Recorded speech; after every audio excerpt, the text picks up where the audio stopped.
अब हम chapter number 5 determinant की प्रॉपर्टीज पढ़ना स्टार्ट करते हैं। देखते हैं पहली प्रॉपर्टी हमसे क्या कहती है।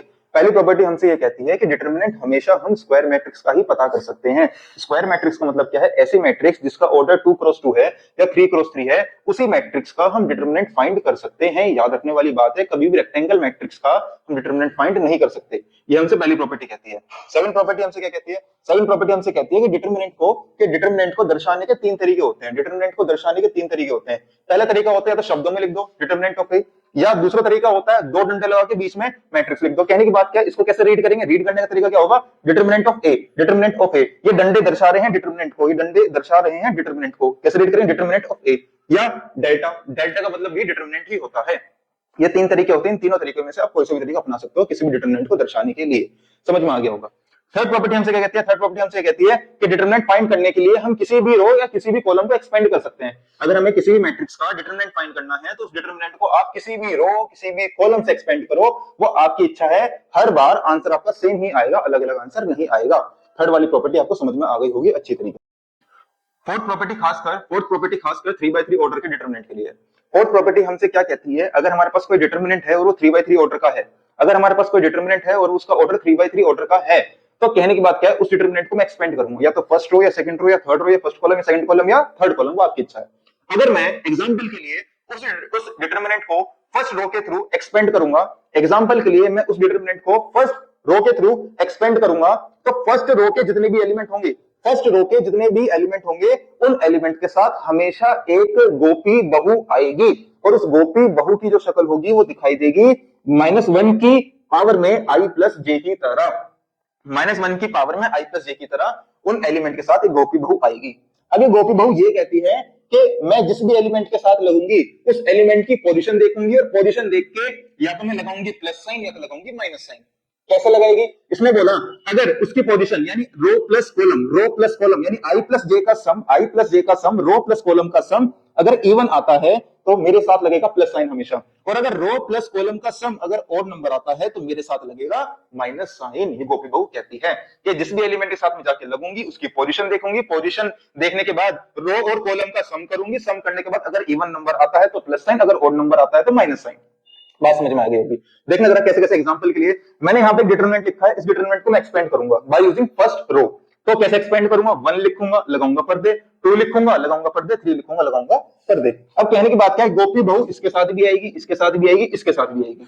तो गोपी बहु ने ये बोला कि जो 1 है इस 1 की पहले मैं पोजीशन देखूंगी। इस 1 की जो पोजीशन है वो A11 की तरह है, यानी पहली रो और पहली कॉलम है, पहली रो पहली कॉलम, यानी 1 और 1 का सम जो आएगा एक इवन नंबर आएगा, और अगर इवन नंबर आता है तो यहाँ पे क्या साइन आएगा? यहाँ पे प्लस का साइन आएगा। कोई दिक्कत की बात इसमें नहीं होगी। और अब भैया 2 के साथ भी गोपी बहु लगेगी। गोपी बहु ने क्या कहा? अगर मैं 2 के साथ लगूंगी तो 2 की पोजीशन देखूंगी, 2 की पोजीशन है A12 यानी 1 + 2 एक और नंबर, यानी क्या साइन आएगा? यहाँ पे माइनस का साइन आएगा। ऐसे ही 3 की पोजीशन क्या है? A13 3 की पोजीशन क्या है? A13। तो भैया 1 और 3 का सम करोगे तो क्या आएगा? आपका एक इवन नंबर आएगा, इवन नंबर आएगा तो यहाँ पे क्या साइन आएगा? प्लस का साइन आएगा। हमेशा याद रखना है, आप किसी भी रो किसी भी कॉलम को एक्सपेंड करो उसके साथ हमेशा -1 की पावर में i प्लस जे आता ही आता है। और i एक रो है, जे एक कॉलम है। अगर इन दोनों का सम एक इवन नंबर आया तो प्लस साइन लगेगा, अगर इन दोनों का सम एक और नंबर आया तो माइनस साइन वहां पर आके लगेगा। मुझे ऐसा लगता है समझ में आ गया होगा। अगर समझ में नहीं आया कोई भी व्हाट्सएप पे डाउट पूछ सकता है। अब हम डिटरमिनेंट की फिफ्थ प्रॉपर्टी स्टार्ट करते हैं। देखते हैं फिफ्थ प्रॉपर्टी हमसे क्या कह रही है। एक बार रीड करते हैं क्या लिखा हुआ है यहाँ पे। अगर किसी भी डिटरमिनेंट के 2 रो या 2 कॉलम के सारे एलिमेंट आइडेंटिकल, कहने की बात क्या आइडेंटिकल मतलब क्या होता है? एक जैसे या सेम प्रोपोर्शनल में है, तो उस डिटरमिनेंट की वैल्यू हमेशा 0 आएगी। याद रखने वाली बात है। फिर से एक बार मैं समझाता हूं। कहने की बात क्या है? अगर किसी भी डिटरमिनेंट की 2 रो या 2 कॉलम बिल्कुल सेम है, 2 रो या 2 कॉलम के सारे एलिमेंट बिल्कुल सेम है या सेम प्रोपोर्शनल में है। प्रोपोर्शनल का मतलब क्या है? सेम रेशियो में है। अगर ऐसा दिखाई देगा किसी भी डिटरमिनेंट में आपको, तो उस डिटरमिनेंट की वैल्यू हमेशा 0 ही आएगी। याद रखने वाली बात है। एग्जांपल देखते हैं जरा। एक डिटरमिनेंट लिखा है 2x2 ऑर्डर का, एक 3x3 ऑर्डर का, और एक ये भी 3x3 ऑर्डर का। इस डिटरमिनेंट में आप देखना यहाँ पे रो 1 और रो 2 बिल्कुल सेम है। रो 1 रो 2 बिल्कुल सेम है, तो इस डिटरमिनेंट की वैल्यू हमेशा कितनी आएगी? 0 आएगी।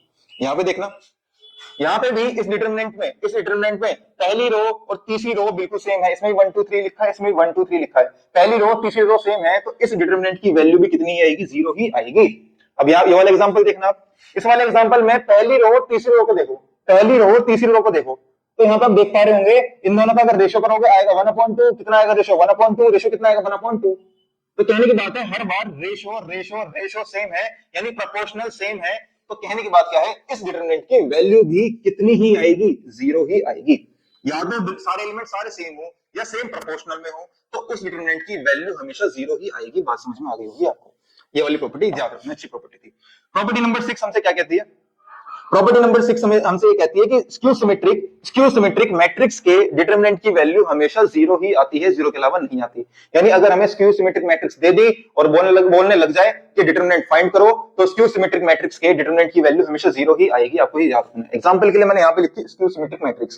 स्क्यू सिमेट्रिक मैट्रिक्स क्या होते हैं, डायगोनल के एलिमेंट सारे 0 होते हैं और ऊपर वाले एलिमेंट और नीचे वाले एलिमेंट सारे सेम होते हैं, बस उल्टे साइन के होते हैं। ये होती है स्क्यू सिमेट्रिक मैट्रिक्स। अगर आप देखोगे यहाँ लिखा है माइनस है, यहाँ पे लिखा है प्लस है, यहाँ लिखा है माइनस बी, यहाँ लिखा है प्लस बी, यहाँ लिखा है माइनस, यहाँ लिखा है प्लस सी, तो ये जो मैट्रिक्स है वो स्क्यू सिमेट्रिक मैट्रिक्स है। और स्क्यू सिमेट्रिक मैट्रिक्स के डिटरमिनेंट की वैल्यू हमेशा कितनी ही आती है, 0 ही आती है। कोई दिक्कत की बात इसमें नहीं होगी। चाहे इसको आप ऐसे लिख लो, चाहे ऐसे लिख लो कि determinant of skew symmetric matrix is always equal to 0। Determinant of skew symmetric matrix is always equal to 0। बात समझ में आ गई होगी आपको। ये प्रॉपर्टी याद रखना।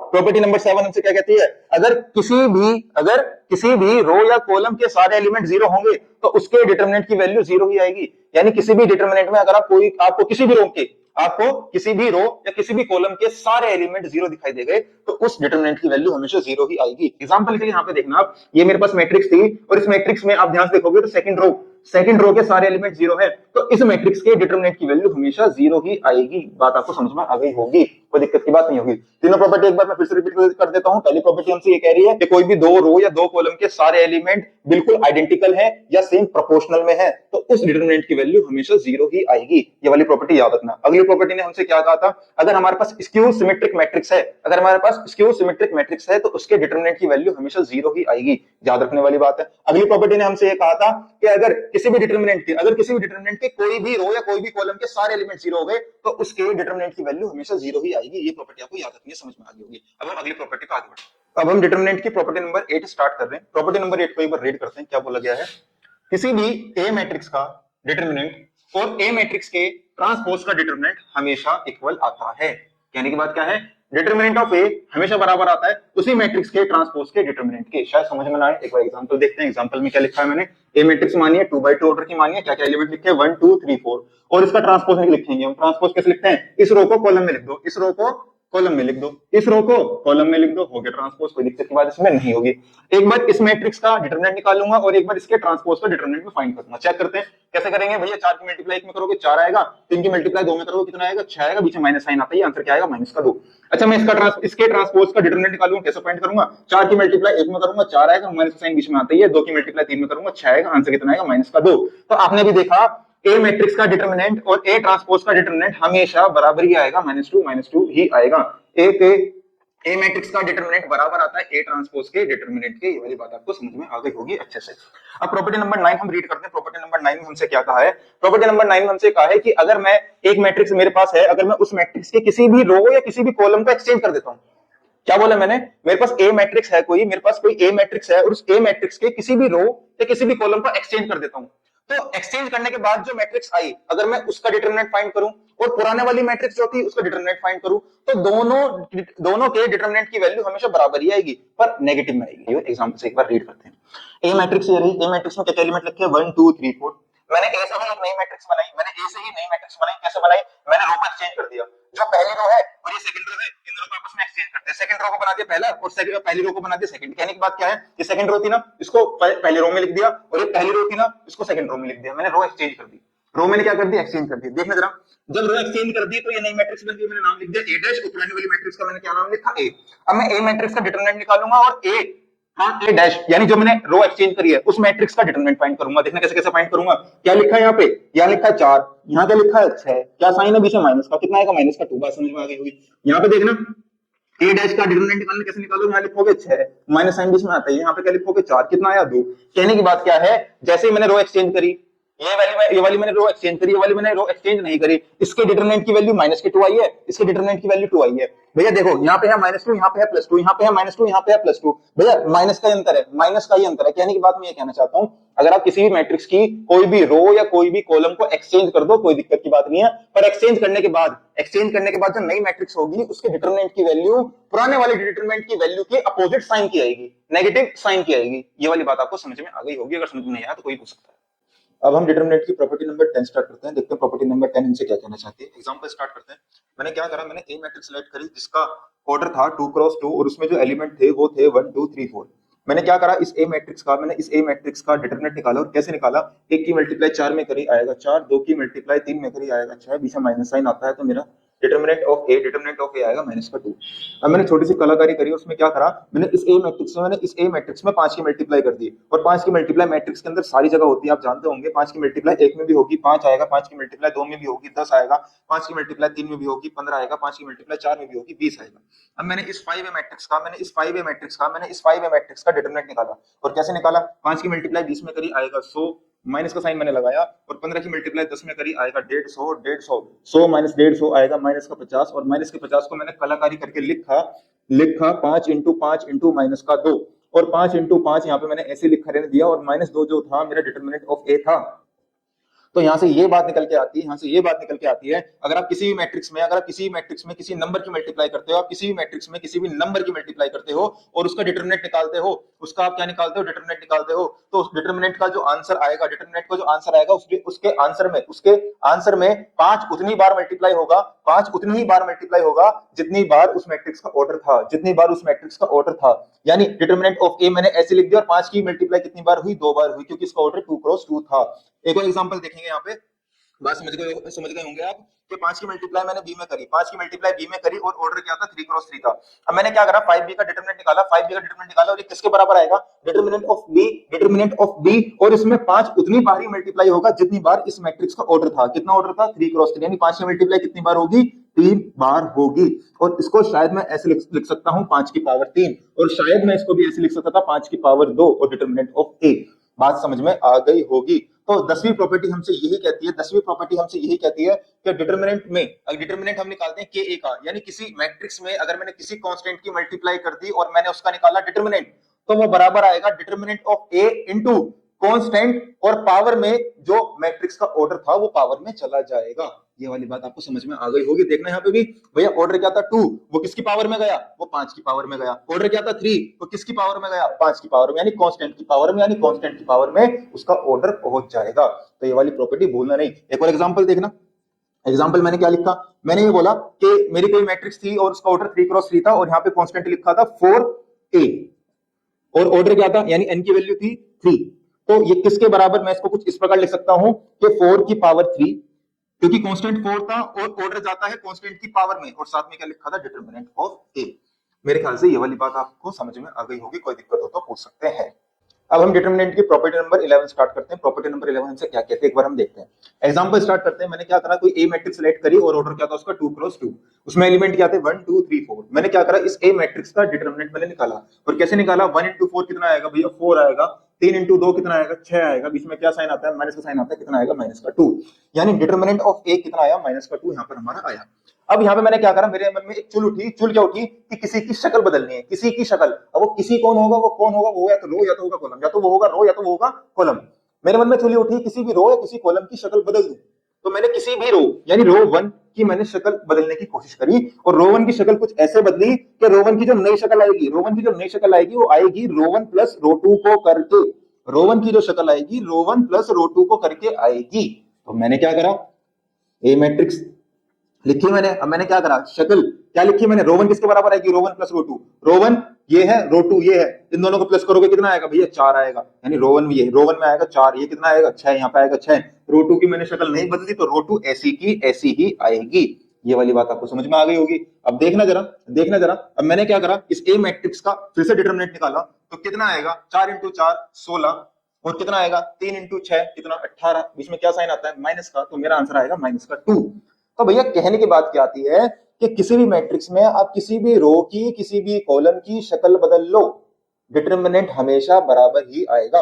अब शक्ल कैसे बदलो, आप रो 1 को लिख दो रो 1 प्लस रो 2 प्लस रो 3 की जगह, या रो 1 को लिख दो रो 1 प्लस ट्वाइस ऑफ रो 2 की तरह, आप रो 1 को लिख दो रो 1 प्लस थ्राइस ऑफ रो 2 की तरह, या रो 1 को लिख दो रो 1 प्लस 27 टाइम्स ऑफ रो 2 की तरह, या कॉलम 1 को लिख दो column C1 plus 32 times of column C2। अब कैसे भी लिख दो डिटरमिनेंट हमेशा बराबर ही आएगा, अलग नहीं आएगा। बस छोटी सी चीज जो आप नहीं कर सकते, आप जिस भी कॉलम में बदलाव लाना चाह रहे हो, आप जिस भी कॉलम में बदलाव लाना चाह रहे हो, आपको उस कॉलम में कुछ भी मल्टीप्लाई नहीं करना।